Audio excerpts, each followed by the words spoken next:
Let's go. So we are live. We have Dom on. Welcome everybody. We got Dom on. We are here in the community governance call in the Iota Discord. It's Tuesday, the 1st of November, and we are again talking about the Shimmer community treasury. And I think today we're going to focus on the proposal that was brought up by Dom in the governance forum a couple of days ago before the weekend, which there have been some questions arised, and it's pretty cool that Dom agreed to hop in the call here and basically be available for your questions and give some insights and background knowledge why this has been brought up. And yeah, I don't know, Dom, you want to start saying something, or should we start with some questions, or yeah? Yeah. Can you hear me, by the way? Yeah. Yeah, Cool. yeah. Yeah, perfect. Yeah, no, thank you guys for hosting me. And it's pretty amazing how far our governance has evolved over the last year. So this is actually really exciting to see how we can shape all this together. So I think where this comes from, I guess for some of you it might have come out of the blue. As you probably guess, we have been working on trying to push Shimmer for the last 3 months, right? Speaking with the right partners, speaking with investors, funds, exchanges, and so on and so forth. And I think there's two reactions to it from my side, right? The first one is really excitement, because for many of these players, they sort of see this revival of Iota, right? We have a new brand, we have a very exciting new technology stack that can actually compete with other comparable architectures like Cosmos, like Polkadot, Polygon, and Phantom, and so on and so forth. And they also see that this is an exciting new opportunity, right? Because whenever you have a new layer one network launch, it needs to have the right fundamentals, right? And I think Shimmer really ticks many of the boxes. And it really takes many of the narratives that are very relevant for the current market that we operate in, right? Because it's no longer Ponzi-nomics and creating tokens upon tokens and doing crazy yield farming, but it's really much more focused on sustainable tokenomics and sort of proven teams. And I think with Shimmer, we really fill a gap in this market, right? So I think the first reaction is that there's a lot of excitement from some of these partners that we speak with. The second thing that I sort of realized, though, over the last few months was that we really need to scale up how we are growing the ecosystem, because we're really competing against players that have hundreds of millions of dollars that they're investing into adoption, into pushing their projects, by doing marketing, by giving out incentives, and so on and so forth. And as many of you have seen the launch of some competitors like Aptos over the last couple of weeks, I think it was like 2 weeks ago, right? Or I think even just 1 week ago. This just really shows to you what happens if the right players are incentivized.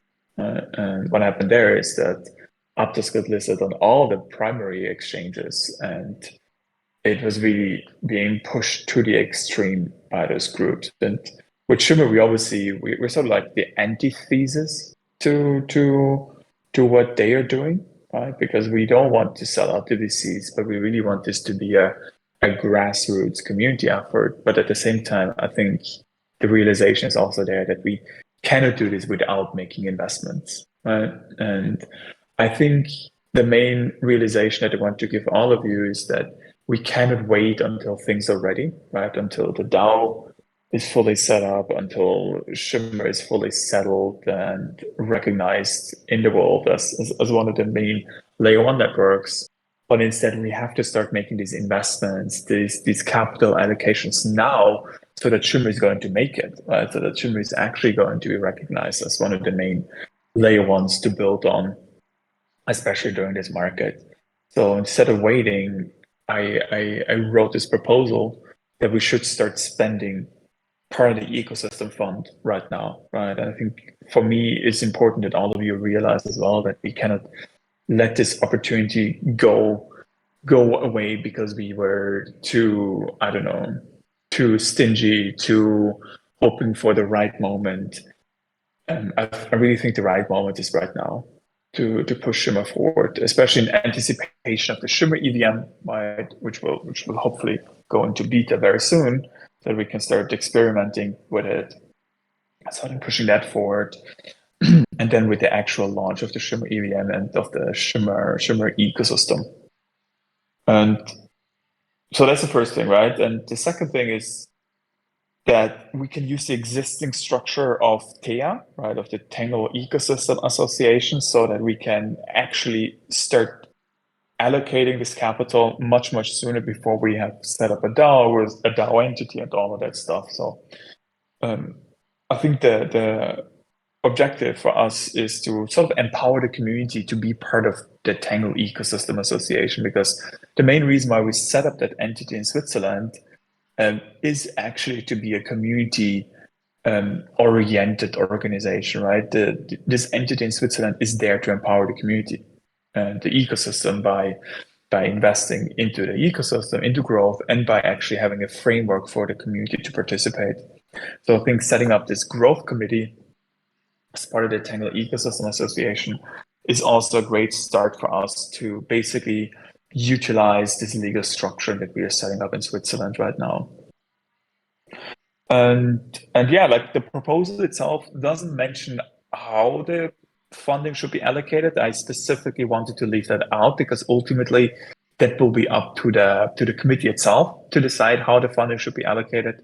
I do want to mention that one of the primary reasons why we wanted to set up a committee was so that we can actually allocate capital in areas where you would maybe need to sign an NDA, right, where you have this confidentiality agreement because you, for example, work with partners that don't want to be revealed or will only be revealed at the later point and stuff like that.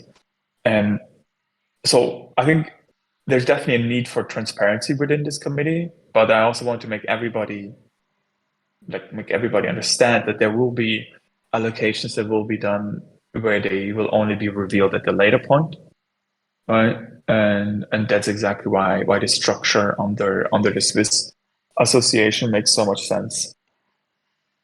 And maybe as a final point, this committee would basically work alongside the existing budget that has been set aside by the Tangle Ecosystem Association, right? So the association has already been allocating capital by incentivizing the right partners, liquidity providers, and also working on some campaigns to increase growth, right? So the Tangle Ecosystem Association is already being active in the ecosystem growth, but that funding alone isn't sufficient to really make a huge impact, right? We also need to make sure that the community is participating in it. And that is why we have the community treasury, which was being set up or was being led by JD and obviously by Philo, so that we have a sort of DAO that will receive a smaller budget, but where the community will be empowered to participate and where we sort of have these training wheels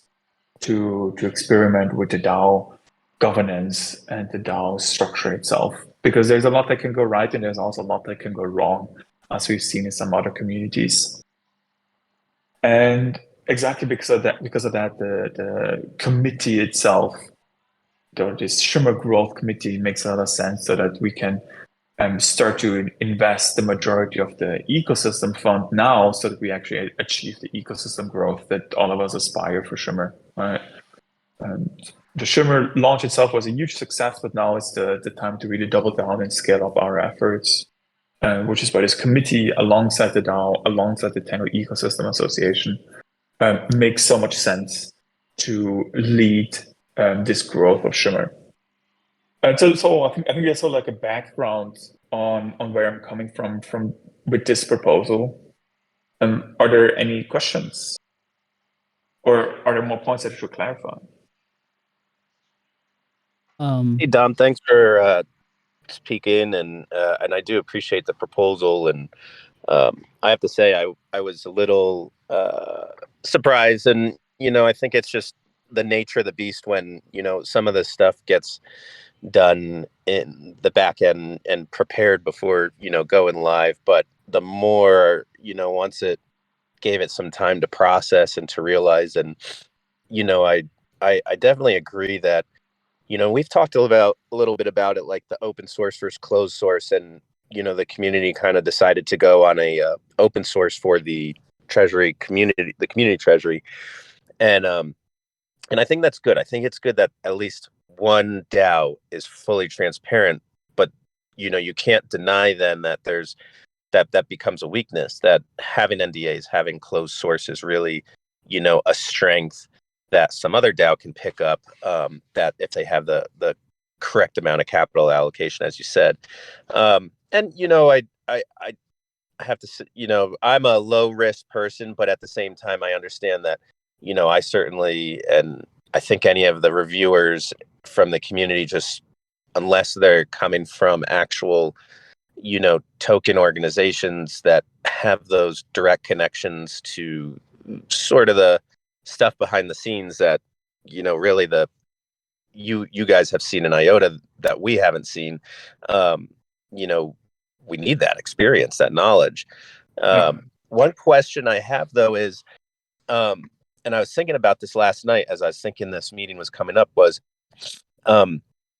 definitely it sounds like, the timing, as it will take, 2 weeks in phase 1 and 2 weeks in phase 2. And, hopefully we have Shimmer voting by then. And then, then it has to go to Shimmer voting. And hopefully by then, EVM is shown good promise in beta and, looking to go live. Then I thought about, well, what about when quarter side modules come to Shimmer? And I just trying to do like a look at our history and look at kind of lessons learned when sometimes developers would build applications and either we went ternary to binary, or some of the sort of streams, I can't remember the technicals, but kind of went from like C++ to Rust, and people were rewriting and whatnot. What will the quarter side module integration into Shimmer, how will that affect if we get a big increase of developers into Shimmer that are outside the network and they start building dApps? Will they have to rewrite all that once Shimmer integration, Shimmer quarter side starts to integrate? Yeah, and by the way, that is a very interesting question that we have actually discussed internally quite a lot. And the main assurance that I can give is that we want to minimize these changes as much as possible.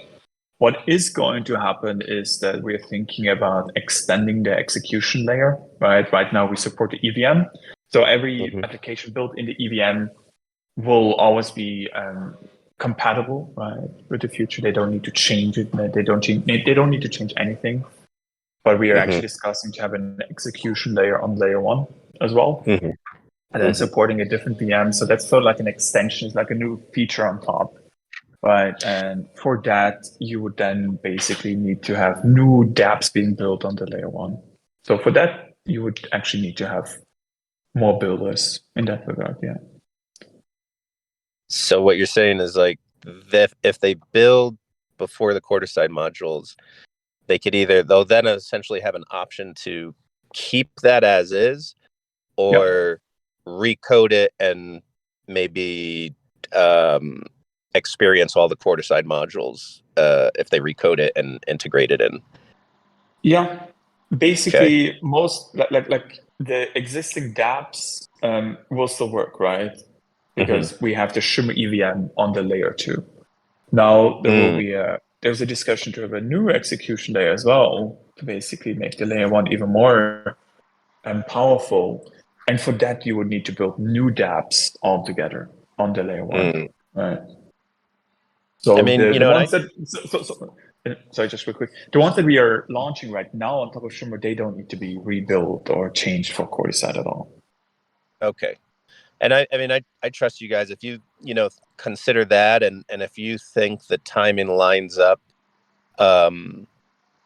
well, and that won't push enough people away that come in, and the return of allocating such capital, and as long as that's kind of analyzed, then yeah, I think it's a good move, and it's nice to know that if people want to stay where they're at, they can, or they can also develop further and enjoy what quarter-side modules bring in the network. So that's cool.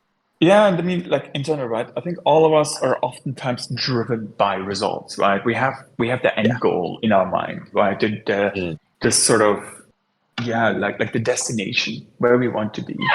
But it's very difficult to clearly project how we get to that destination, right? Let's say the goal is to get Shimmer to $1, because at $1, all of us can imagine how much we're going to have in the community treasury. It's going to be like, I don't know, $180 million in the community treasury, right? But how do you get to that level of funding? How do you get to that level of adoption? What I realized over the last few weeks is that, yes, we have so much to piggyback from Iota, right? An absolutely amazing community, which has been building close to 60, 70 dApps already, right? And NFT projects and stuff like that, which is really great. And we also have exchanges where Iota is already listed. So we have the contacts, but at the same time, we need much more to really get Shimmer adopted more broadly, because there's a lot to learn from. And there's a lot to gain from launching an Iota ecosystem. But Shimmer is its own network, right? Its own token.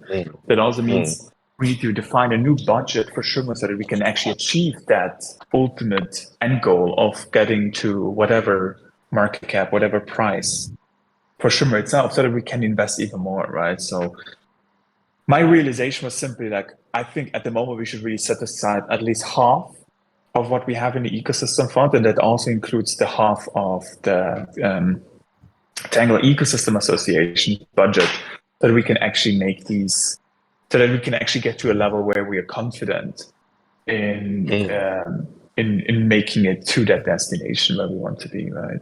So we need to make the investments now, not later. Yeah, because otherwise we're not going to get to the destination. Okay. If I may ask a question, Yeah. I'm curious regarding well, I'm all for actually having this ecosystem kind of fund, but I'm curious, one for my more like, or kind of the payouts for any of this development going to be done with Shimmer and then converting that into a stable coin, or a token like the US dollar coin, or because that would affect things, maybe not completely, but at this short kind of nascent stage of Iota and Shimmer, it would seem like there might be an issue there, as well as, I suppose for this governance meeting, is it kind of just to direct the focus on where the priorities for this kind of idea should be, where like this is onboarding projects, or it's kind of focusing on certain aspects of where that money should go? Yeah. So to your first question, I think some of this funding can definitely be sold, or some of these tokens can definitely be sold for stablecoins, right? I also think that some of this funding can be utilized for yield strategies to earn yield on top of it. If we liquidate it for funding, right? For stablecoins, usually the way that it would work is that we would try to find partner funds that want to invest into Shimmer and then sell them the tokens OTC, over the counter. So that they also get an incentive, right? Because they get tokens, a large chunk of tokens, and at the same time we get them into the ecosystem and we get the liquidity from that.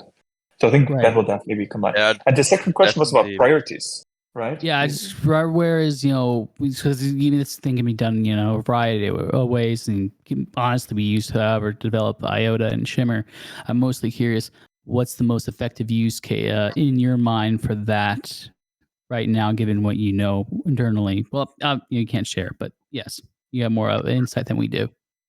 Yeah, so I think it's really market related, right? How we can get more liquidity into the markets, how we can get more market access for Shimmer, right? So that people can more easily get Shimmer tokens, because when we launch the DeFi ecosystem, that's going to be a very important topic, right? Because that will help to attract TVL, which in turn will help to really increase the growth of the ecosystem and will make the dApps on Shimmer successful. So I think that's the first thing, right? Everything market related. The second thing where I would invest funding into is actually everything related to growth. And that's growth for new users, right? Doing airdrops, doing NFT campaigns where, like, for example, they have to complete quests, and in return they get NFTs, special NFTs, and they also get special token airdrops, Shimmer airdrops. As we've seen with Aptos, the airdrops are what really help propel the growth. That was quite successful.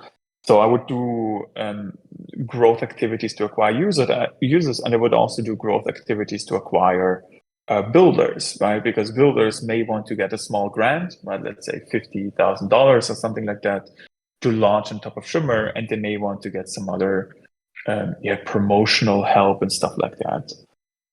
So I think it's about acquiring builders and it's about acquiring users. In a third phase, we can then speak about doing potentially liquidity incentives.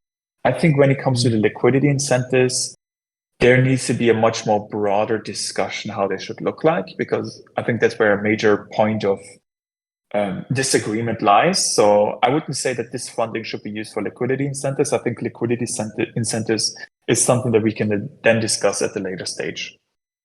Right. I would agree, because most of in my mind, because I haven't been in Iota or Shimmer long. I've been our DeFi and Web3 long, but I usually see that the most of the issues with so when I talk about Iota outside the Iota sphere, the words are not nice usually. But basically, so one of those things to the funds could be allocated to overturning those kind of sentiments, or even engaging in other ecosystems and kind of projects. Even like I talked to CalidDAO and LexDAO, which are legal guilds, and they're talking to Touchpoint now, because that's a good thing though.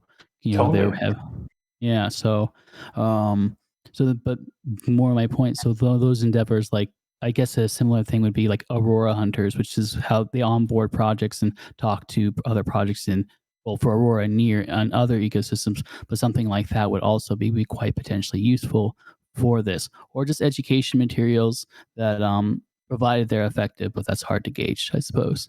Yeah. And just so you know, like all of that is already being done by the Touchpoint team, right? So they are really reaching out to all the different communities. And so I think there's a really great way to combine these efforts, right? So I think that's really great that you're reaching out to those projects as well. I am talking to Christian right now. That's great. Do we have any other questions from individuals in the group?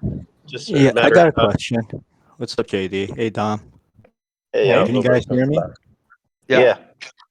Yeah, so I got a question about this committee. I think doing something like this is really a good idea to get things moving. And since it's a governance meeting, I got a question about I apologize for interrupting, but is everyone hearing you quite softly? No, I could hear him pretty good. Yeah. Yeah, I can also hear him pretty good. So hear very well. Yes, I have a question about the actual process of this committee. And is this there's going to be some members from the community and some members from, the way I understand it so far, some members from IF. Excuse me. So is it there's going to be set goals and the team is kind of trying to address those goals, or is it going to be like a voting process within the committee, like a decision-making process? Yeah, so it's going to consist of 3 community elected members and 2 members from the foundation / the TEA organization. Right, by the way, whenever I say TEA, I mean Tango Ecosystem Association, just FYI. And most likely from the TEA, it will be Holger, Philo, and Christian from the Touchpoint team, right, because they're closest to the source. And for the community, we still need to think about the process for electing those individuals. So I think that will be part of the Firefly vote itself. And how it will work then is that those members will meet on a regular basis, and they will then vote on certain proposals. And probably they will also invite people, right, that are most experienced and that can give their sort of expert opinion, either from the community or from the foundation, to provide their input on those proposals as well. And once a decision has been made, it will then be executed. And obviously, I think there will be a sort of transparency report on a regular basis.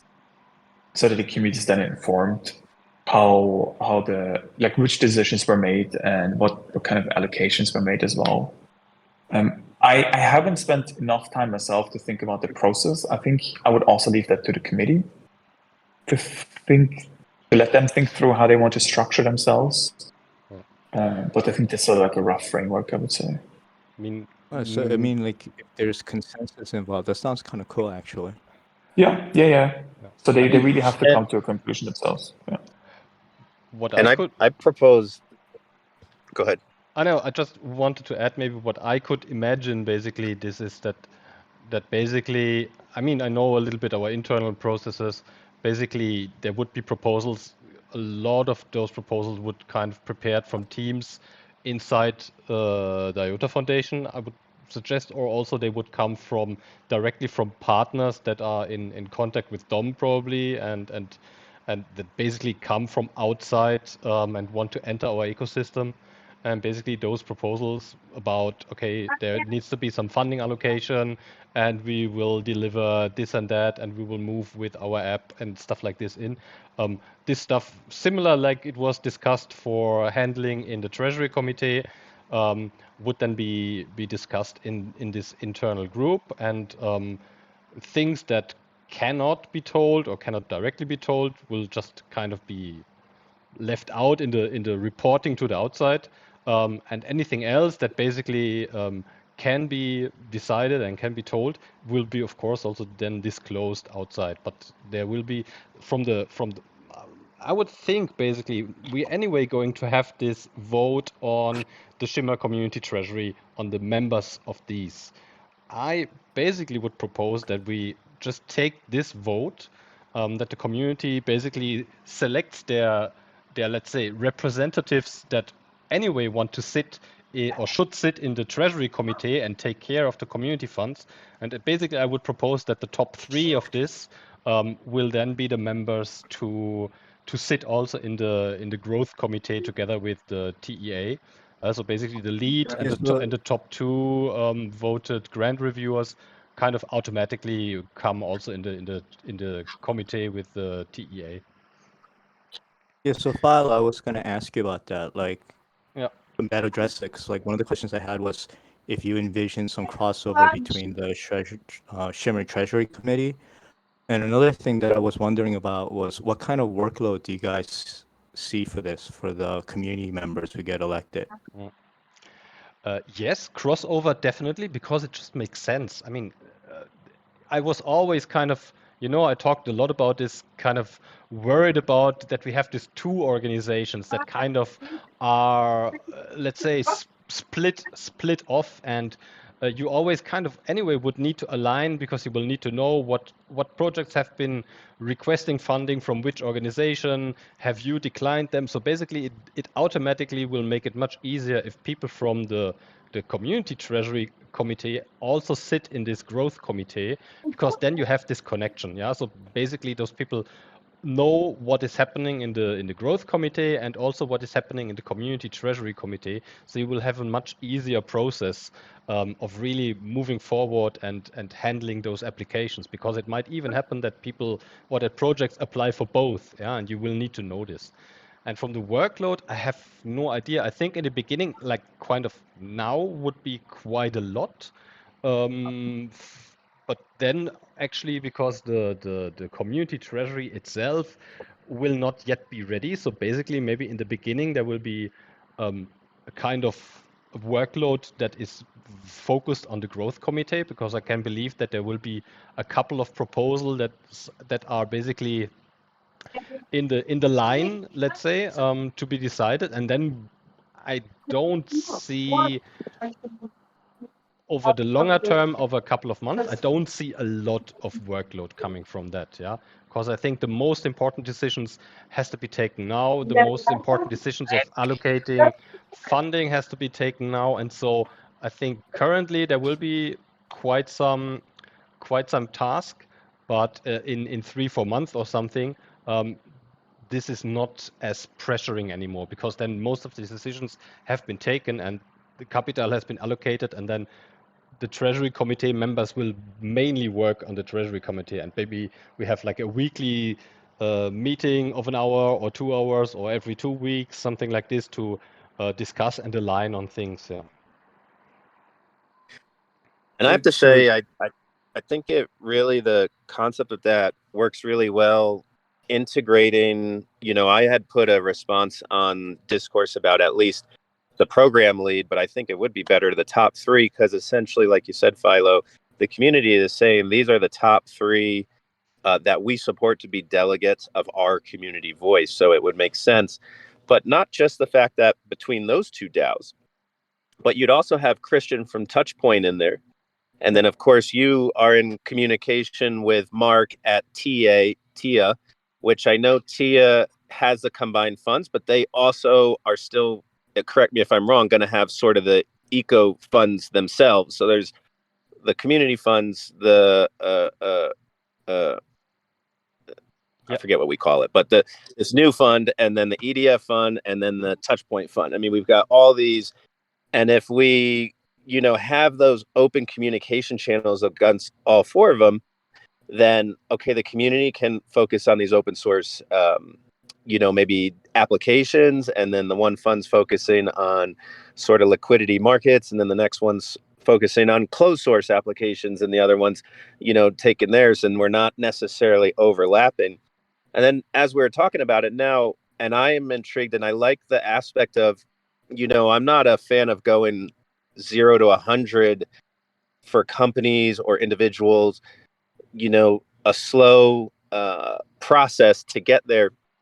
And I think it is that really the community treasurer won't be able to take off until smart contracts are like 100% assured, and the legal framework is all set up, which is going to take a little bit of time, kind of a delay behind this growth community. So if we have those three individuals in the growth community, they're getting firsthand mentoring. They're seeing the process in action, and that can then be brought into the community governance framework. So to me, it has like a slow transition and mentoring from the IF, before the community treasury just starts to fly at that point. So I think that's really good. Another thing is, I think it would also, and I don't know if I put it up in the discourse, but, I would assume that the reviewers and the program lead, if they were then taking part in the growth committee, those hours would be covered under the growth committee funds. So it's not like an expense to the community treasury, and it would actually lower the expense, the yearly running cost, a little bit, as we won't have as much to use in that first year. And the timing just kind of seems right, actually, where the majority of the work for the growth committee is going to be in the first quarter, kind of 90 days, and then start to taper off. At that point, I'm sure, hopefully, smart contracts and the legal framework is set up for the community treasury, and that then starts to pick up, and that team can kind of just transition right into there. And then on top of all that, I think some of the administrative tools can work on both DAOs, like the reporting aspect of it. One's going to be transparent.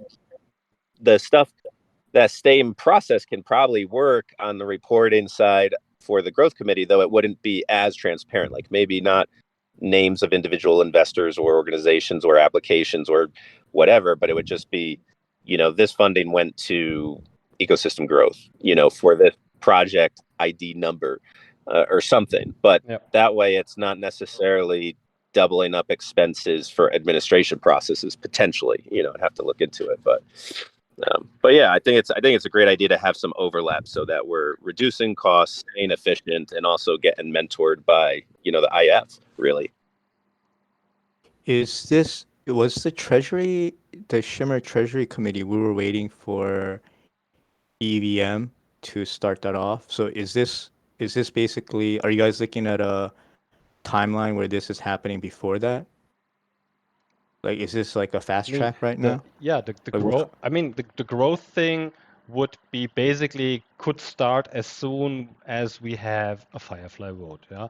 So if I assume it kind of looks like it will take another few weeks with Firefly to get ready. But let's say we get Firefly ready for vote in 3 weeks or something like that. Then we would have a vote. That vote would take 2 weeks. So basically, in 5 weeks, the growth committee could come together to a first meeting and start to look into potential proposals and potential fundings, and could start to make the first decisions on that. Yeah, and then basically we will run into Christmas and all the things, and so there we will still have to do for the Treasury committee. I just put it in the doc also a little bit what dependencies we would still have. Yeah, so we would have to get Hey, the legal thing. sorry, Philo. Digitus, Can can Yeah. someone can please you mute mute Digitus? What? Digitus? Yeah, Or mute Philo? Digitus. Please mute him. Yeah, I muted him already. Ah, okay. I have to mute server mute. Okay, yes. Good. He's out. Yeah. Ah, that's better. Thank you. Oh, thank you. Thanks. Okay, yeah, sorry. Yeah, so the dependencies for the treasury would basically be, for the community treasury, is that we need a legal setup, that we all kind of want in kind of independent setup. So either the Swiss thing, we can also still think about if Swiss gets too complicated, to go the route of the Marshall Islands DAO, which also will take a couple of weeks. But mainly what we need is the Shimmer EVM running stable, because we need a multi-sig wallet, because otherwise you can't. Yeah, there will be 5 community members and they will have to control some funds, and for this you will need EVM fully live with smart contract compatibility, and we will need to have the Gnosis multi-sig wallet implemented Right. on the Shimmer EVM. There is a team already Wait, doing this. Yeah, so we have Philo, this is for the growth committee you're talking about no, right now? this Sorry. is for the community treasury, because basically the growth committee Okay, right. Okay. can work without multisig and all these things. Yeah, so they have a legal Right. structure in Switzerland already. The funds are sitting in the Switzerland wallet. As soon as there are decisions made, these funds can be paid out and used. And for the treasury grant committee, you will need the multisig wallet and everything in place, and then you can start. Yeah, I have to have all the contracts, do all the KIC and everything. So that, of course, will take more time. Yeah. Yeah, we're Yeah. basically at the place we were, where we've been waiting for stuff to come together. And that's why the bridge fund was originally designed when we first, the speed fund, right? That's where we tried to come up, anticipating this, knowing that all this stuff wasn't going to. Yeah. We tried to build a system around it, right?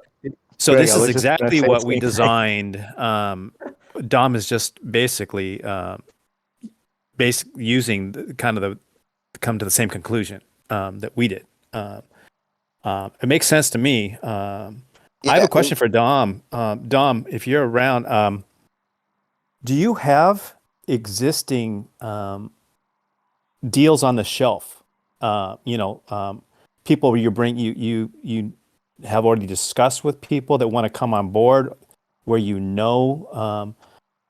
it's dependent upon the funds that we are able to deliver in order to consummate those deals. I mean, are there things on deck, and if so, I'm not asking you to tell us which ones they are, because I know that it's probably an NDA experience here, but how big, and do we have a dollar value on those perceived deals? Do we have any guesstimates on size? Yeah, there's definitely some deals on the table already that we actually want to propose to this committee. Some of them are really market related, right? Where, for example, we would loan tokens to parties that would help with liquidity and stuff like that. Mm-hmm. Right? Other activities are actually growth related, where for example, we're right now planning to do airdrops for the EVM beta. And for that, we're going to utilize the funding from TEA organization, right? The TEA budget will be utilized for that right now. But once we have the growth committee set up, we could actually use that to increase the size of that pot as well, right? So I would say those two are the main Cool. I So if think you had it's to put not- like a dollar amount around just the two deals put together, so that we could kind of guesstimate like how much spend is already kind of like done mentally, right? I'm not saying that these are not good decisions. I'm just kind of curious, I would say how much are around you 2 hoping to to 3 allocate, million. right? Yeah. I wouldn't call it done, right? This is more like we're proposing it. Yeah. Okay. But either way, that you have a number in mind. I'm just kind of like, what are we shooting By for? the way, can you guys hear me? I think it got cut off suddenly. Can you hear me now? Dom? So I think Dom, I think I heard Dom say that the number amount was 2 to 3 million. Oh, okay. Correct? I had a breakup. Okay, cool.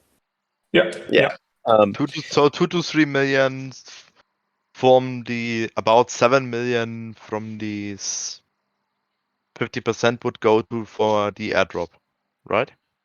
No, not the airdrop. That's other activities as well. It's not that it's not thrown out money. It's more like we would get money in return as well.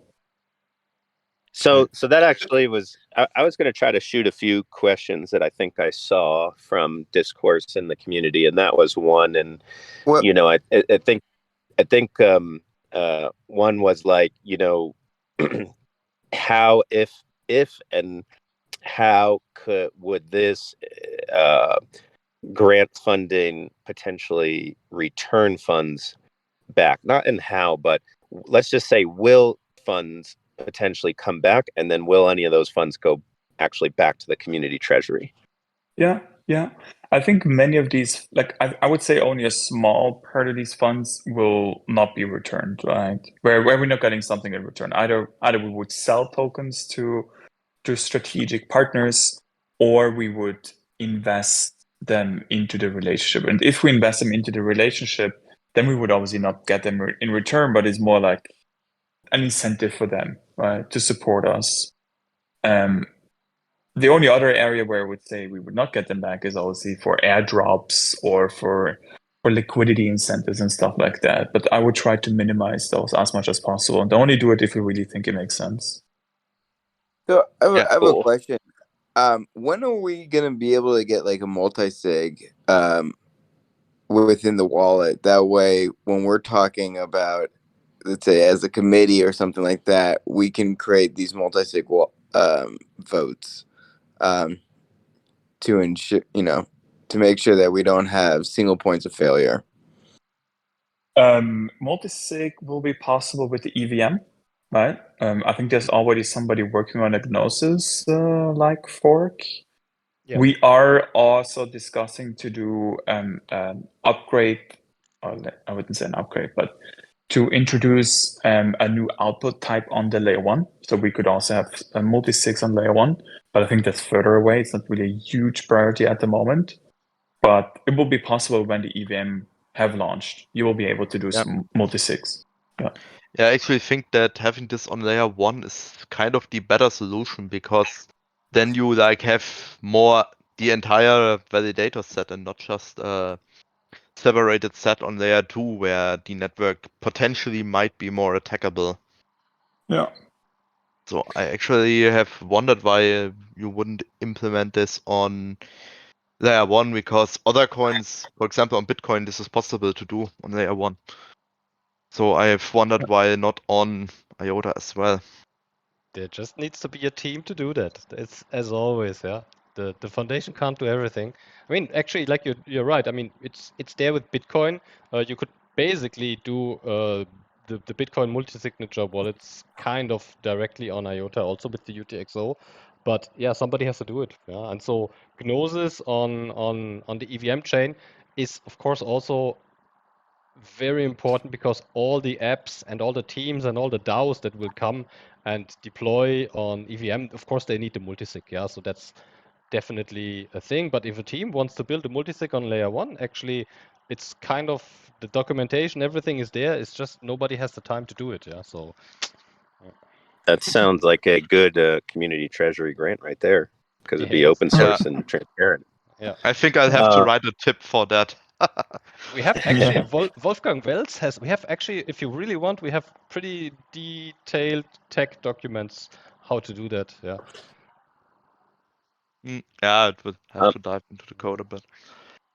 So Okay. I think I think I know the answer, but I just want to maybe clarify for people that might not know, Dom, that just to kind of seems kind of basically known, but if not, for newer people coming in, to understand that with these Shimmer community funds creating this growth committee and these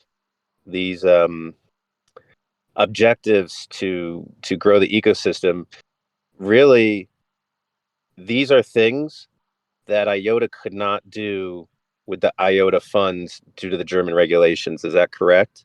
That this is really the first time that the IF and the community and the ecosystem with Shimmer can actually sort of break out of those chains and really start playing the game how everyone else is doing it in the crypto industry. Yeah, we're basically free. Finally, as you said, we have unchained ourselves. Nice. I mean, previously we weren't able to do any of this, right? For example, we were never ever able to pay for certain marketing expenses or market related stuff, right? So it was it's very difficult to compete in the crypto market where everybody has a Swiss entity or has an entity on the British Virgin Islands where they have no restrictions. And so now with Shimmer, we finally have an entity which is very much focused on community involvement, right? It is an association, and an association is a membership organization. And so we actually want to really set up the TEA organization as an entity that can help to really allocate funding on behalf of the ecosystem because I think sometimes in these debates in the governance forum, I think all of us forget that all of us have the same objectives, right? All of us have the same end goal in mind, and that is for Iota, for Shimmer to succeed, right? And of course, you can talk about price in terms of success. You can talk about ecosystem adoption, dApps, and stuff like that. But ultimately, there needs to be investments made to achieve these objectives, right? But the important part is that all of us share the same objectives. And so sometimes we kind of get too down into debates. It's community versus the Iota Foundation or community versus certain members of the Iota Foundation, including me especially. But we have to understand is that we are fully aligned on what we want to achieve with Shimmer and with Iota. And it's just about figuring out which kind of vehicle is being utilized to achieve that and how the involvement looks like, how the decision making looks like and stuff like that. And that's exactly why we're having this conversation here, obviously. Nice. And then let's say this all this plays out in a positive way and Shimmer market cap explodes, which then supports the community treasury because that remaining tokens valuation goes up, and now they're supporting the ecosystem, and the Shimmer Growth Committee has some left over, and that's values go up, and they're supported, and the TIA is supported, and Touchpoint supported, and then Shimmer, and then people realize, holy shit, it works. You know, there's no doubt. All the FUDsters can come and say whatever they want, and you can say, go break it, it's working, and everyone's come running to it. And now everything starts to transition to Iota mainnet. Shimmer had tested, had proven itself, and now it's time for Iota mainnet to shine. And when we're at that point in time, just out of curiosity, what do you see the Iota community treasury aspect at that point? Because I feel like that's been kind of on the back burner, which is great because I think a lot of the Shimmer, I always felt it was really cool because the Shimmer community treasury, and that is one thing that I am glad that we did get that and get to work with that, because now we get to test all the frameworks. We get to test all these things, but then we still have the Iota community treasury there for when that comes time, I guess you could say. And I was just curious what you see your vision for that. I mean, in terms of the transition from Shimmer to Iota, we don't have a specific time frame in mind when that will happen. I think the most important thing is that we launched the EVM on top of Shimmer. And with the EVM, we need to do a lot of testing before it will really go live. And then when it goes live, we obviously need to make sure that the ecosystem itself has enough room to grow and to really scale up. So there's no specific metric that we have in mind when Iota will be upgraded, but it will probably be a couple of months after the EVM has gone live on top of Shimmer. Right, so I think there's enough time for us to really make sure that Shimmer is going to be as successful as possible. When it comes with Iota, obviously the big benefit that Iota then has is that all of the established dApps from Shimmer, which Shimmer has paid to acquire or Shimmer has paid to get into the ecosystem and stuff like that, they would obviously be incentivized to launch on top of Iota as well. And so I think the new DAO that will then be operational on Iota, right? Because we're going to have the EVM as well. We're going to have smart contracts, so we can actually have the DAO. Should they really focus on public goods funding, in my opinion, right? How can we help to set up more infrastructure related to Iota? How can we incentivize more builders and really build up more infrastructure related applications? I don't think we need to use that funding for growth related topics necessarily, but it's definitely something that we can think about. I would personally rather focus on doing more meetups, right? Doing more conferences where we sponsor conferences, where we really do more educational activities around Iota. But I think like this market evolves so quickly. so Right. when That's a this long way upgrade away. happens, yeah, exactly. Like when this upgrade comes, maybe things change completely, and 50 Ti will suddenly be, I don't know, like $100 million, and Right. then we can maybe even scale things up more. So yeah. Mhm. Cool. Absolutely. So, kind of coming back to these, we have tokens flowing back to the treasury. In my post in the forum, I made a calculation regarding how dependent we would be on the price of the token. If, let's say, we can't get the Shimmer value up because maybe there's just no interest in it because Bitcoin's going down, the whole market is stays in a deep depression for a longer time. This is like risk assertions for the treasury because we, of course, don't want our funds to run out in the next years already. Yeah. So I think it's really important in your proposal to also talk about these backflow of tokens, and maybe even I would actually write that in the proposal itself, like how much do you want to bring back to the treasury? Because if you read the post, if there's like 2 years of the Shimmer price at $0.04, then we would essentially be down to 14% of our funds with these $300,000 of fixed cost, and I think I calculated with 1.2 million grants yearly. Because this is of course a situation which we don't want ourselves to find in, because then the year after we are just out of funds and the whole treasury is collapsing. But what kind of fixed costs are you envisioning? I didn't fully understand that. $300,000, which is like 250K for the salaries of the lead and the 4 other reviewers, and then maybe about 50K fixed costs. It's of course maybe it's going to be a little bit more in the first year to set things up, but I expect it to be like, I think the salaries were like pretty much exactly 250K. And then it's just a bit more variable stuff that's not as easy to predict right now. Mm-hmm. Yeah, but I mean, in my opinion, right, we have to make sure that this funding actually has a positive effect on the growth of Shimmer, right? Otherwise we fail, so to say. And at least my personal objective would be that these 50% that we're going to allocate will make sure that the other 35%, right, is the DAO allocation, will have a significant value. Where the rest of this funding shouldn't be an issue or shouldn't be a discussion anymore. I can't really put the ballpark into it right now, how much we want to return and stuff like that. All I can say is that there are certain strategies that we'll try to implement to ensure the success of it. But we just have to try things, because I don't know, like the alternative is that we just wait for for good things to come, right? Because how else should we push this forward, right? Hmm. That's the difficult part here. Yeah, I definitely agree with that. Because Like, there's no also clear I definitely answer on how see to do it.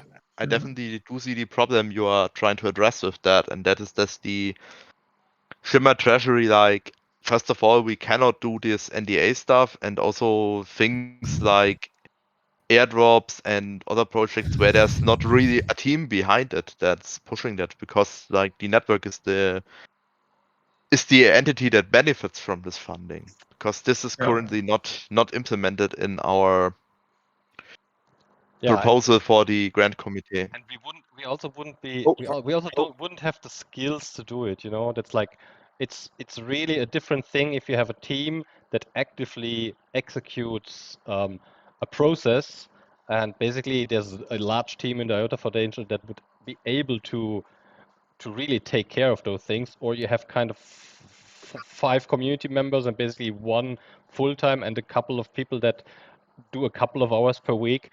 You can't build an ecosystem with such a small scale thing. You can just support some Yeah. things. Yeah.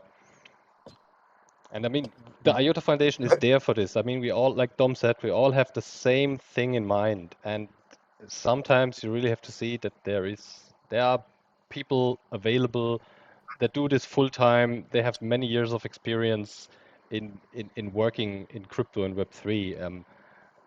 The most effective way of doing things is having professional people doing something like that. Yeah. Yeah, so I was approached and somebody offered a pretty smart idea. They asked if there was any training for IOTA's like smart contracts and stuff like that that was on LinkedIn training so that it could be verifiable by a lot of these companies like the different HR people, because the HR people are so isolated that they can't verify if people have the skills or not, and so they're using things like LinkedIn training and stuff like that, or LinkedIn learning, sorry.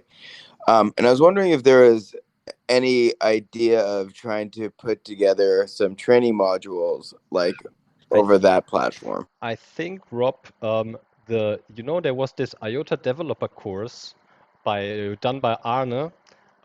I think he's ramping up for a new version of this. So there will be a business development and a business focused developer course and training thing coming again.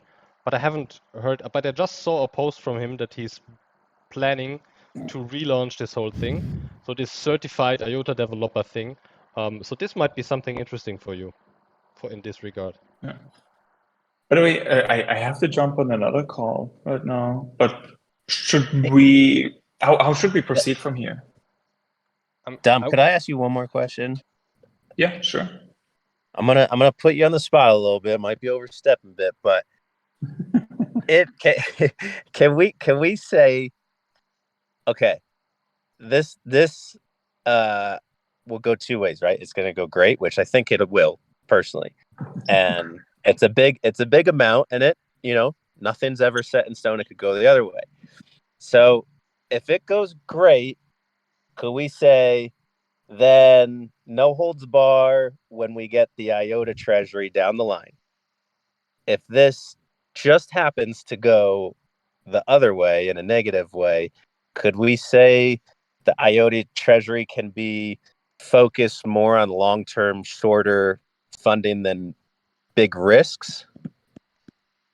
Yeah, definitely. I think IOTA funding is different anyways, right? Because IOTA is already listed on so many exchanges and is an established token, right? With Shimmer, we first have to work on establishing the token, which is the difficult part where 100%. I think we need to be willing to take more risks where some of the funding that we're going to do is probably not gonna make a return, so to say, right? Right. But you're right. We got to establish it. Where the IOTA's established already. And also, Yeah, Jenny, I mean, exactly. But yeah, no, I fully agree. for IOTA, we as a community can decide this. I mean, there's the IOTA treasury is, if we see this whole thing didn't really play out on Shimmer, okay, then we do a different strategy with the IOTA treasury, for sure. Yeah. That's on us. Yeah. Yeah. Cool. Yeah. Cool. Yeah. Awesome. But Well, thanks, Dom. Yeah, sorry, just real quick. How should we proceed from here? Like, I'm going to answer the questions on the governance forum, right? Because I still need to finish some of the questions there. Yeah, But should we let's do another governance call later this week, next week? Like, what do you think? I mean, So the next regular meeting would be Thursday at same time, I think. Yeah, or at 4. I mean, yeah. But or are we going to switch to 1 hour later again because the Yeah, we can Thursday at 4. We can do. I would basically say yes. We talk, but we also, of course, have to make a refined version of the proposal. Dom, we can sit together on that and let's say include some of this information that we had now here in the call that we figured out. Also, we will have to specify a few of the processes, how exactly the things then will be set up. Like this was phase 1, yeah. So it wasn't bringing out the idea, taking it into discussion, and then we make a really specific proposal that includes everything, how things will work, when, who, what, and bring this up again in the governance forum, and bring this up then for phase 2 for a poll, which will then just follow the usual governance process. But of course, if you are available to hop in another call with the community, we can't get enough of having you here and asking you questions. Yeah. I would suggest next Tuesday only because it would give us a little time to talk about it internally, and then hash out next Tuesday, and then we'd probably be ready for phase 2 by that or close to it, by that time, and put the revisions in. But just a suggestion. But I'm happy for anything. I always love having Dom come in for sure. Yeah. No, that sounds good. I'm happy to join. Yeah. Cool. Thank you guys. So we also had on the Stammtisch yesterday, we had some alternatives regarding how to set this up. So maybe I'm going to write that down to the forum because we are running out of time. This was like having this entire thing more as well, like shorten the budget down to maybe like 20%, but then have a variation of a tier 4 proposal where the TEA would request funds from the Treasury, and we would have a community vote on that. Mm-hmm. So essentially, there would be more control over bigger projects. Like when you want to spend these 3 million on an airdrop, then we would have another vote on that. It's not going to be. Let's let Dom go, and then we can chat about it. I think Dom is already gone. Yeah. I still continue. I'm going to write that on the forum as some potential alternatives, because I think in a situation like this, we definitely have to at least look at some of these. If it's not the best solution, then drop them. Yeah, it's always also like most of push this up. Quite a lot of my concerns were accounted for, which I'm really glad. So I think it's really time to kind of refine this a bit and get the feedback into the proposal, so it's not that especially with the tokens backflowing. That's like the key part. Yeah, that's the impression I got from reading the happy. Overclock. Yeah. Yeah, I was just gonna say the impression that I got from reading the forum, like Dom's post and then people's responses to it, was that I felt like people who were, taking the time to really think about it and post something, I felt like the community really wants to get behind this because they see the necessity to move quickly and, be proactive right now, especially as the network has just launched and we're getting EVM. But I felt like people wanted to know, the why. They wanted to know, like at least get a good sense of, how are we going to start? Like, what are what Greg was asking before, why is this taking priority right now? And like, what kind of deals are we talking about, like specifically?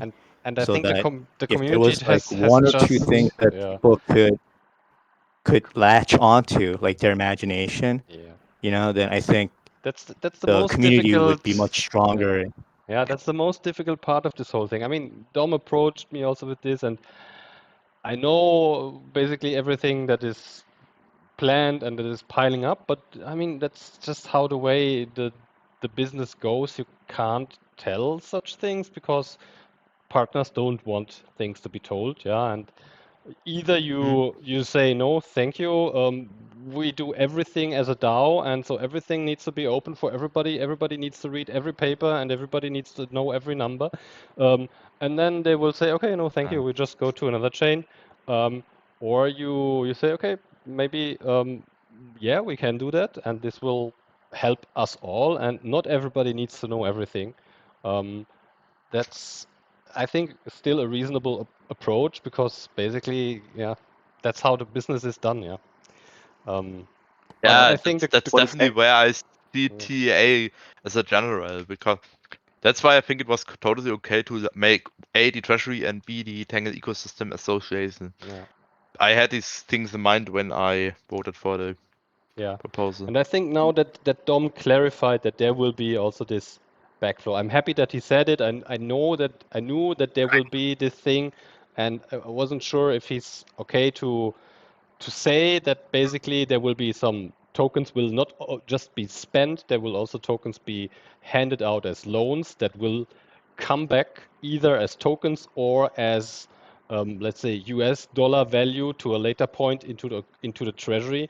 I think that's a great thing because basically this means also even if the community decides to give this 5% of the supply into this pool, a quite large amount of these tokens will, after a certain amount of time, after some milestones are reached, will then also be transitioned back into the treasury. So in the end, the community will not be left over with just 5% of their tokens. So stuff will come back, but Yeah, in the time that's now, Yeah, these really a key tokens, thing because yeah, these tokens need to work Yeah. and do something useful instead of sitting in a wallet. Yeah.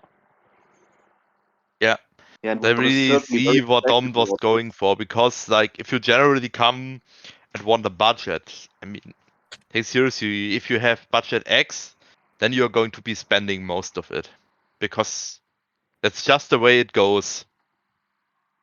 But if there's really a backflow planned and like these tokens being handed out as loans that are rather secure, that it's going to be flowing back, then the whole thing is looking a lot different. Yeah. Because So essentially Warren, my Warren, worries about Warren, are you saying that you support the proposal, but you're more concerned about the actual amount and stuff, the breakdown of the coins? I'm essentially like a bit concerned that we might be using up too much money from the treasury for that. So there's not going to be too much left for grants, because like half of the treasury in the first year where the token price is obviously going to be low. So half of the treasury right now, it's 6.5 million.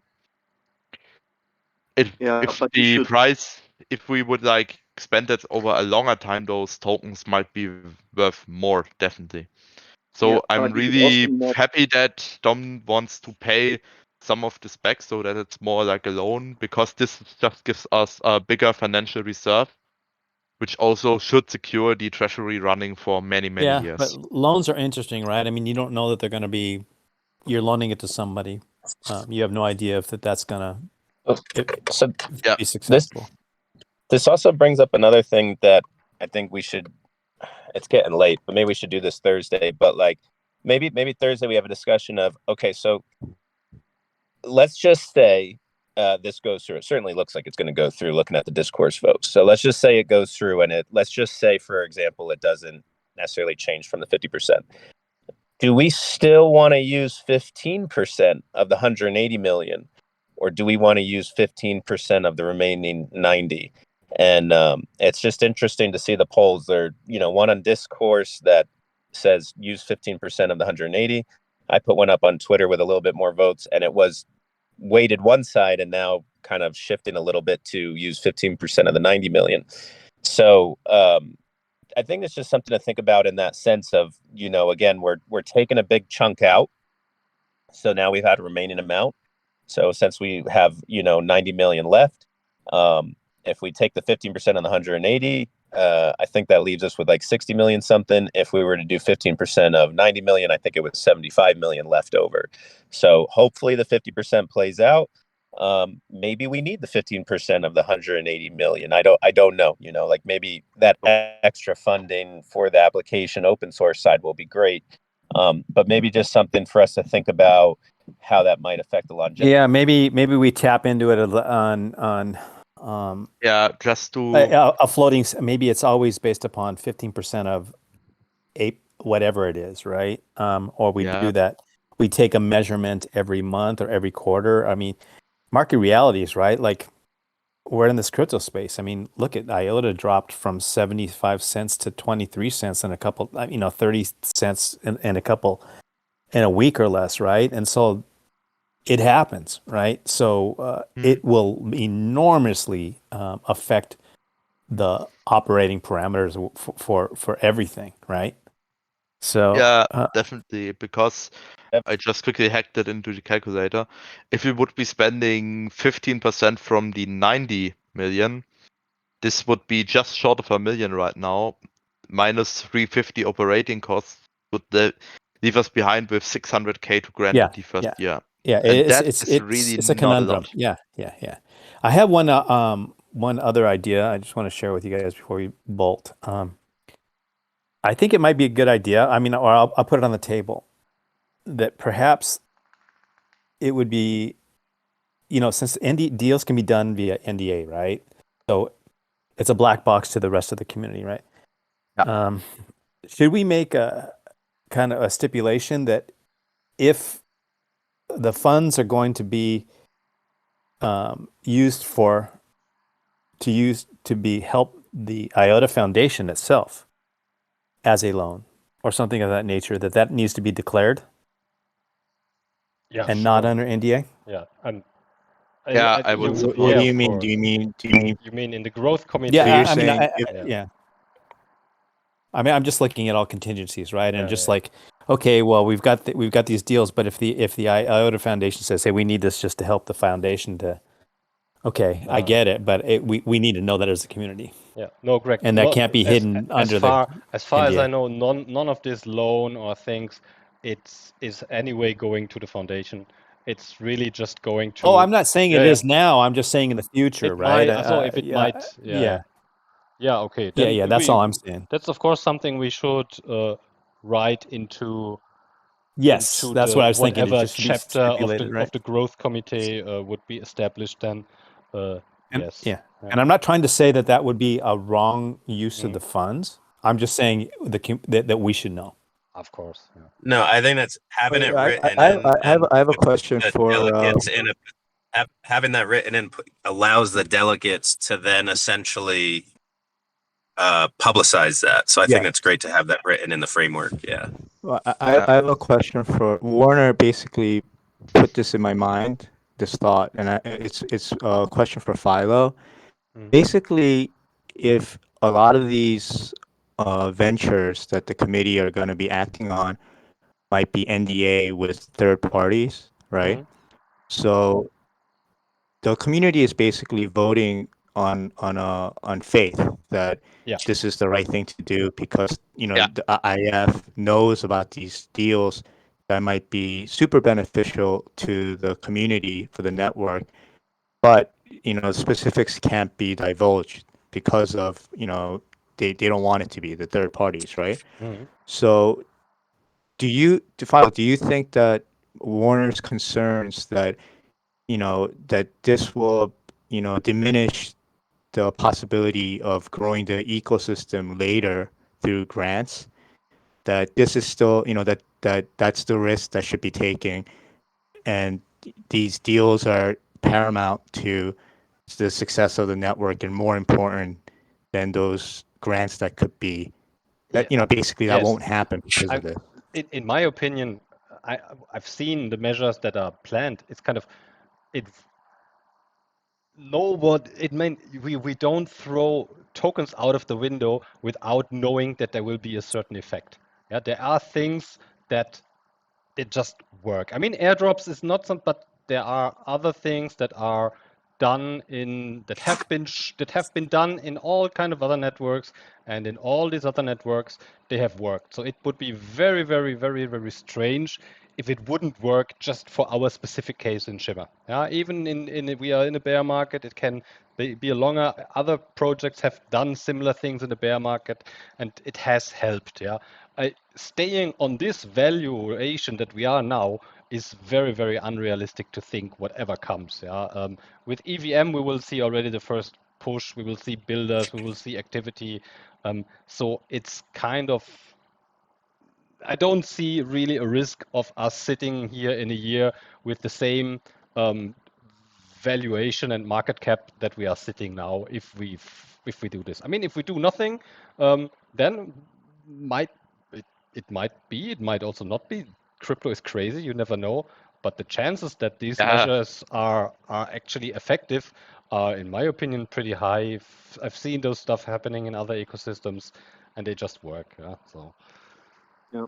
Yeah, what is just simply very attractive about all this is that with this new proposal, some funds can move really quickly, which was the original idea of the bridge fund, right? Yep. And also it can move with these inside informations, because this is this is also how the crypto market and actually all markets also work, that you need to know the right people to make the right deals and so on. So this should be taken into account. It's a little less transparent in the moment when the community votes for it. It's true. It's a little bit trust-based, more so than the pure governance idea we had before. But it's still very attractive for these reasons. Yeah, exactly. So I'm just saying we do need to see the risks we are taking, and if we are going to say, yeah, there is a small risk that these measures might not be effective, even if it's really low, then we're saying, hey, we are going to take these risks, but we have to keep those things in mind. That's just my words on that. So what are the takeaways from the meeting today? Like what were the kind of confirmed takeaways of revisions that Philo might discuss with Dom? I mean, yeah, I'm going to work with Dom on. I mean, Dom is going to do some replies in the forum. We will sit down and make the proposal much more specific in some areas that Dom now have explained, so that those things are there. Also, I mean, I will think, and we should also maybe we can talk about this maybe on Thursday, about some specifics of the proposal and the internal process for this committee. JD, you have made a great suggestion, because I really think a lot of the things that you have done for the Treasury Committee with your application forms and all the things in Notion, this could be used. And I've already showed this to Mark, and Mark also finds it really great. So he's already also thinking about if this could be, if basically we just base all the things on such a flow that you have designed in Notion, because it's just done excellent. And so that so these are some details that we can also then nail down. Also, we should think about really the selection process. Like in my opinion, it just would make sense. We will have one vote in the community where the community decides that, let's say, treasury keepers or delegates for the treasury committee anyway. And I would just really suggest to take the 3 most voted ones into the growth committee then. And so we basically, with one vote, the community would have decided, okay, this is the project lead for the treasury committee. He or she will also automatically sit in the growth committee, and then the 2 reviewers with the most votes will also automatically be part of the growth committee. So we will have this member selection already done for the Treasury Committee and for the growth committee in one swish. Yeah. Philo, on a practical sense, what would be the incentive for them to take on more work? They should, of course, also be paid. That's what I think JD also said. So if growth committee Yeah, members sit in a meeting for 2 hours a week, we're in the growth committee. So basically, the growth committee should pay this 2 hours with the same thing that they would get in the treasury committee. Yeah, and then either you say, Oh, okay, I I can, actually, yeah. I'm working on like a time tracker that not only tracks time, but just expenses for the community treasury, such as like, web hosting, monthly fee, but then also where the reviewers and the program leads can go and put in what they did, how much time, and it's broken down by week numbers. So it'd be easy for bookkeeping and accounting. What we could also do is put a column there and say, hey, they did these many hours for the community treasury, and then they're getting covered by their expenses by community treasury, and they did these many hours for the growth committee and they get covered. And now remember, on the community treasury, because we have to keep our running costs lean, they get maxed out at 5 hours. Well, if they max out at 5 hours, but the growth committee needs that reviewer, that's one of the 2 reviewers and the program lead, then basically they get covered by the growth committee expenses under that fund. Same with the program lead. If the program lead is doing a lot of time, let's say in the first quarter on the growth committee, that's actually going to save a ton of expenses on the year 1 community treasury running costs, would lower that. So, and I think that should be written in to the framework, as well as don't forget Greg's statement of any funding for the IF has to be public. I think that's a good one too. Mm-hmm. I don't want to get in the weeds on this, JD, but I was just thinking that some people might be thinking about the Treasury Committee for Shimmer as kind of like, helping out, like a part-time kind of thing. But then if, in a practical sense, if you add this on top, it's starting to sound more like a full-time job. Do you know what I mean? I don't really think, I really think the main work will be, let's say, I don't know, let's say we got this thing established beginning middle of December, yeah, with everything blah blah voted on, yeah. Then basically January or will be kind of some bigger decisions to be taken by the growth committee, or let's say the second half of December or something like this. And at this time, the community treasury will not be operational at all. So there will be actually nothing to do for the community treasury in January, maybe middle of February or something, when we would have a legal entity and everything. So maybe end of February, the treasury committee would start to operate. And I think in this time, the most of the big decisions and the decisions that also take time would have been already made from the growth committee. So later on, I think there won't be 50 proposals per week for the growth committee. There will maybe be 5 proposals per month that are big chunks, and they will need time to be discussed. But I don't think it will, on long term, be a lot of extra work. And I think you said that, and then it'll wind down after that, right, Philo? Yeah. Right. There are a couple of big things, and then things will be played out, and then step by step, some things will come up, but not as much as for the community treasury, where there will be, I don't know, all the teams will apply and things like this. So the main focus of work will always be the community treasury for the grant reviewers. And I think, on the community treasury, we have to do a lot of vetting, KYC, and checking, where I think a lot of these proposals, it sounds like Dom's done a lot of that already. A lot of that's already complete, right? So the work, it's more going to be presented, discussion, and then let's get it going. So I don't think it's going to be a huge amount of work for those 2 reviewers in that first time. But again, like Philo's saying, they're not really going to be needed in the growth in the community treasury. So, but the positiveness of the mentoring that those 3 will get, as well as the communication between the 2 DAOs, actually the 4 DAOs, is almost like immeasurable. Like it's going to be great that 4 DAOs are working together. You have all those insights. Then, like the 3 people, they will really know everything. And of course, all this stuff needs to be really supercharged NDA. But there will be no secrets for them what is happening. And I think that's a quite steep learning curve for whoever will get voted in. But yeah, this will be very, very beneficial later on for the community treasury, because you basically have already a lot of experience. You know some numbers. You know how deal flows are actually normally made, and so it will be quite a good experience later on to be used in the community treasury also.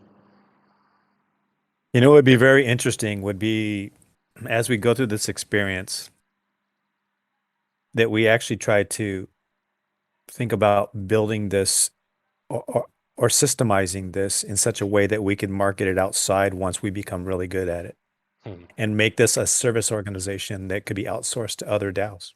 That'd be Just nice. An idea. Just an idea. Like I can't think of any other group that spent as much time. Hell, we're going on 2 years with a year and a half just on this damn thing, right? So,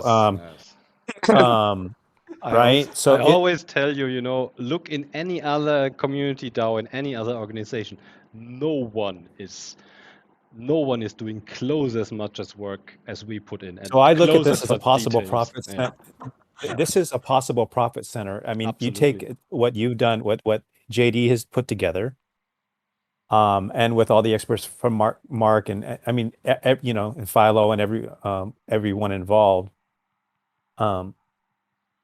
It's pretty well thought out, highly detailed, to the point where some people are saying we're probably, anal about it. But the truth is that it could be best of class, and it could be something that we actually could serve up to other communities where they could tap into our existing systems, which, by the way, could also bring more people on board to use, Yeah, I mean, success will always attract people coming in. So yeah. Yeah, when I was explaining some of the things that we were doing on the growth kind of with the bridge fund and who we brought on and all of this work, most of the people who were exploring crypto solutions as major companies, they were really interested, because like there hasn't been that much thoughtfulness in a lot of the crypto projects. Let's just be honest.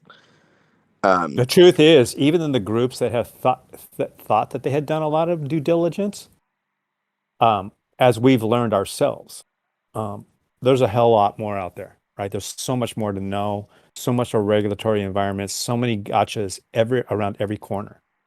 Yeah, I agree. Cool. Let's ask into the group. Are there any open questions, any comments somebody wants to bring up on that thing?